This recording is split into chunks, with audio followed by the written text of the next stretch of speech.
বাংলাদেশ দলের পাকিস্তান সফরকে সামনে রেখে শুরু হয়েছে প্রস্তুতি ক্যাম্প। তবে বৈরী আবহাওয়ার কারণে বঙ্গবন্ধু স্টেডিয়ামের অ্যাথলেটিক ট্র্যাকে ক্রিকেটারদের ফিজিক্যাল পারফরম্যান্স অ্যাসেসমেন্ট হয়নি, বাতিল করা হয়। পাকিস্তানের সাথে 2 ম্যাচের টেস্ট সিরিজ খেলবে টাইগাররা। রোববার থেকে প্রধান কোচ হাতুড়ি সিংহের অধীনে চলবে ক্রিকেটারদের অনুশীলন। পরাগ আরমানের রিপোর্ট।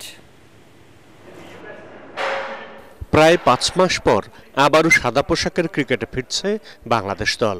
অনুশীলনের প্রথম দিনে মিরপুর শেরেবাংলা স্টেডিয়ামে স্ট্রেংথ টেস্ট দিয়েছেন 14 জন ক্রিকেটার। তাদের ফিজিক্যাল পারফরম্যান্স অ্যাসেসমেন্ট হওয়ার কথা ছিল বঙ্গবন্ধু স্টেডিয়ামের অ্যাথলেটিক ট্র্যাকে। বৈরী আবহাওয়ার কারণে তা বাতিল হয়ে যায়।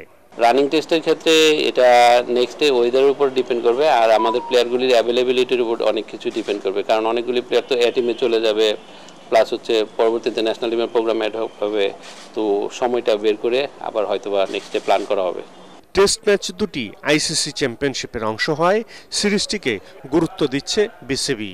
এদিকে টেস্টের জন্য তাসকিন আহমেদ পুরোপুরি ফিট হয়ে ওঠায় স্বস্তি বাংলাদেশ শিবিরে। বেসড অন দ্যাট তাসকিন অবশ্যই অ্যাভেলেবল আছে, কিন্তু বোলিং ওয়ার্কলোড টেস্ট ম্যাচ খেলতে হলে লম্বা সময় বল করতে হয়, এগুলি আস্তে আস্তে বিল্ড আপ করে তারপরে খেলতে হয়। ও এই ট্রাইটা করে দেখবে, যদি ইফ হি ফিলস বেটার দেন ইনশাল্লাহ ও টেস্ট আবার খেলতে পারবে। প্রকৃতি অনুকূলে থাকলে 14 আগস্ট পর্যন্ত চলবে ক্রিকেটারদের অনুশীলন। 16 আগস্ট রাতে পাকিস্তানের উদ্দেশ্যে রওনা হবে লাল সবুজের দল।